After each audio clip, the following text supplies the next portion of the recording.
ওয়ামা খালাকতুল জিন্না ওয়াল ইনসা ইল্লা লিয়াবুদুন।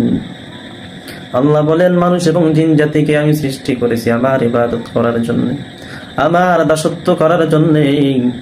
কিন্তু বর্তমানে আল্লাহ তাআলার ইবাদত করার নামে একদল সুন্নি নামের সিন্নিখোর মানুষদেরকে নিয়ে ঢালাও ভাবে একত্রিত হয়ে বেদাত শিরকের মধ্যে লিপ্ত হচ্ছে। কোরআন হাদিসকে বিকৃতি করিয়া নিজেদের পুঁজি, নিজেদের পকেট ভরে নিজেদের নাস্তা পানির ব্যবস্থা করতেছে। মানুষদেরকে প্রকৃত আশিক নামে প্রকৃত আশিক শয়তান বানাচ্ছে। ওয়াহাবিদের গাল মন্দ করতেছে, কওমি মাদ্রাসার উস্তাদ ছাত্রদেরকে বাজে কমেন্ট করতেছে, এমনকি সত্য কথা বলার জন্য, কোরআন হাদিসের দলিল দেয়া কথা বলার জন্য বাইতুল মুকাররমের সম্মানিত খতিব সাহেবকেও ছাড় দেন নাই।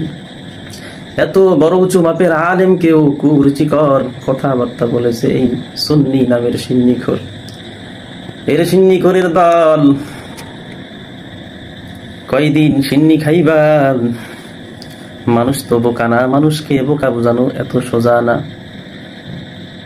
বাংলাদেশের মানুষ বুঝে কোনটা হক আর কোনটা বাতিল।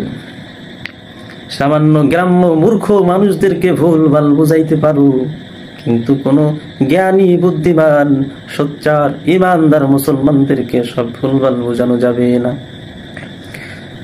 আরে তারা বলে ওয়াহাবি কওমি মাদ্রাসার কোন ইমামের পিছনে নামাজ হবে না, নামাজ পড়তে বারণ করে, তাদের জানাজা যাইতে বারণ করে। আরে তোদের মতো সিন্নিখোর মাজার পূজারি গাঁজাখোর আমাদের জানাজায় আসলেই কি আর না আসলেই কি? তোরা তো বাবাদেরকে খুশি করার জন্য বছরকে বছর পইরা থাকস দরবার, আল্লাহকে আল্লাহ রাসূলকে খুশি করার জন্য না। যদি আল্লাহ আল্লাহ রাসূলকে খুশি করার জন্যই তোদের মাকসাদ হইতো, তাহলে দরবারে পইরা থাকতি না, মসজিদে গিয়ে পইরা থাকতি। সামান্য সিন্নি বিরানির লোভে, কিছু টাকার জন্য আজকে মাজার পূজা করো, বাবা পূজা করো, মৃত মানুষের কাছে হাজত পুরা করার জন্য দাবি করো। তোদের মতো মূর্খ জাহেল দুনিয়ায় আর নেই।